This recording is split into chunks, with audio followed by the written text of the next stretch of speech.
Hi சிலக்குட்டீஸ், welcome to லால்வன் Tom.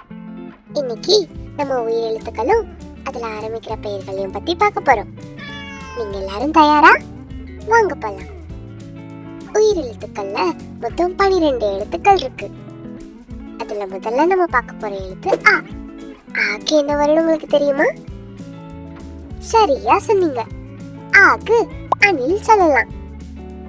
இதுவும் இங்க பாருங்க, ஒரு அணில் எவ்வளவு அழகா என்னையே பாக்குதுன்னு. அடுத்த எழுத்து ஆ. ஆக்கு ஆடு சொல்லலாம். ஆடுகள் இந்த மாதிரி பசுமையான இடத்துல இருக்கிற புல்களை சாப்பிடும். அடுத்த எழுத்து ஈ. ஈக்கு இலை சொல்லலாம். இலைகள் மரத்துல இருக்கும். இதுவும் இங்க பாருங்க, இந்த இலைகள் எல்லாம் காஞ்சி போய் மரத்துல இருந்து விழுறது உங்களால பார்க்க முடியுதா? அடுத்த எழுத்து ஈ. உங்களுக்கு ஒன்று தெரியுமா? ஈன்னு ஒரு பூச்சி இருக்கு. அது இங்கும் அங்கும் பறக்கிறத உங்களால பார்க்க முடியுதா? அடுத்த எழுத்து ஊ. ஊக்கு உரல் சொல்லலாம். இந்த உரல்கள்ல நிறைய மசாலா அரைப்பாங்க. அடுத்த எழுத்து ஊ. ஊக்கு என்ன வரும்னு சொல்லுங்க பார்க்கலாம். சரியா சொன்னீங்க. ஊக்கு ஊஞ்சல் சொல்லலாம். எனக்கு ஊஞ்சல் விளையாடுறது ரொம்ப பிடிக்கும். அடுத்த எழுத்து ஏ. ஏக்கு எலி சொல்லலாம். இங்க பாருங்க, ஒரு குட்டி எலி நம்ம டாம் முன்னாடி நிக்குது. உங்களுக்கு ஒன்று தெரியுமா? நம்ம டாமுக்கும் எலிகளுக்கும் சுத்தமா ஆகாது. அடுத்த எழுத்து ஏ. ஏக்கு ஏனின்னு அர்த்தம். நானும் டாமும் இந்த ஏனியை உபயோகப்படுத்தி தான் எங்க மர வீட்டுக்கு ஏறுவோம். அடுத்த எழுத்து ஐ. ஐக்கு என்ன வரும்னு சொல்லுங்க பார்க்கலாம். ஐக்கு 5 சொல்லலாம். இதுவும் இங்க பாருங்க, நம்ம முன்னாடி 5 புனைகள் இருக்கு. அடுத்த எழுத்து ஓ. ஓக்கு ஒட்டகம் சொல்லலாம். ஒட்டகங்கள் பாலைவனத்துல இருக்கும். அடுத்த எழுத்து ஓ. ஓக்கு ஓணான் சொல்லலாம். இந்த ஓணான்கள் நான் நிறைய மரங்கள்ல பார்த்திருக்கேன். நம்ம பார்க்க போற கடைசி எழுத்து ஔ. அவ்வுக்கு அவ்வை சொல்லலாம். இது இவங்க தான் நம்ம அவ்வை பாட்டி. இவங்க சங்க காலத்துல நிறைய கவிதைகளும் பாடல்களும் பாடி நிறைய பரிசுகள் பெற்றிருக்காங்க. தமிழ் உயிரெழுத்துக்களும் மெய்யெழுத்துக்களும் ஒன்னா சேர்ந்து உருவாக்குற ஒளிய உயிர்மை எழுத்துக்கள்னு நம்ம சொல்லுவோம். இன்னைக்கு உயிர்மை எழுத்துக்கள்ல சில எழுத்துக்களும் அதோட உதாரணங்களையும் நம்ம பார்க்க போறோம். முதல்ல நம்ம பார்க்க போற எழுத்து கா. காக்கு கடலைன்னு சொல்லலாம்.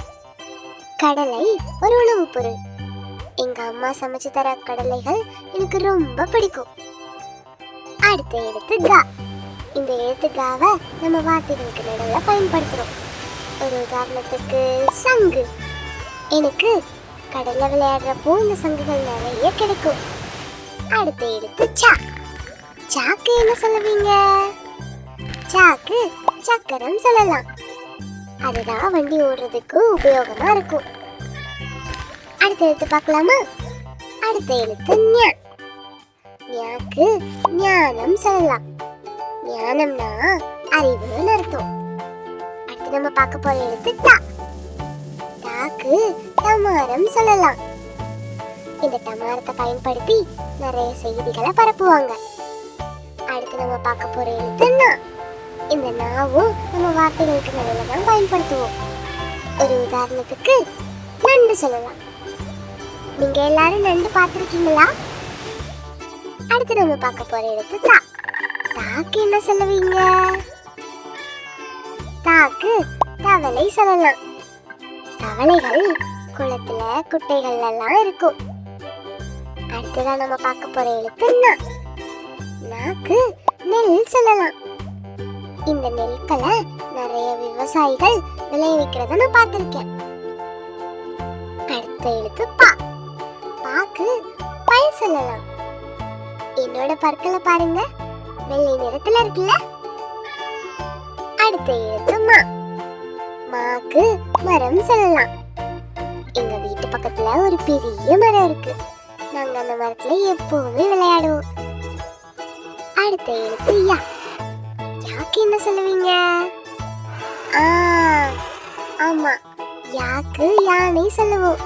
எனக்கு யானைனா ரொம்ப பிடிக்கும். அடுத்த எழுத்து ரா. ராக்கு ரயில் சொல்லுவோம். நீங்க எல்லாரும் ரயில்கள் பார்த்திருக்கீங்களா? அடுத்த எழுத்து லா. லாக்கு லட்டு சொல்லுவோம். எனக்கு லட்டு சாப்பிட ரொம்ப பிடிக்கும். அடுத்ததான் நம்ம பார்க்க போற எழுத்து வா. வாழ என்ன ஆரம்பிக்கும்? வாழை வாலு சொல்லலாம்.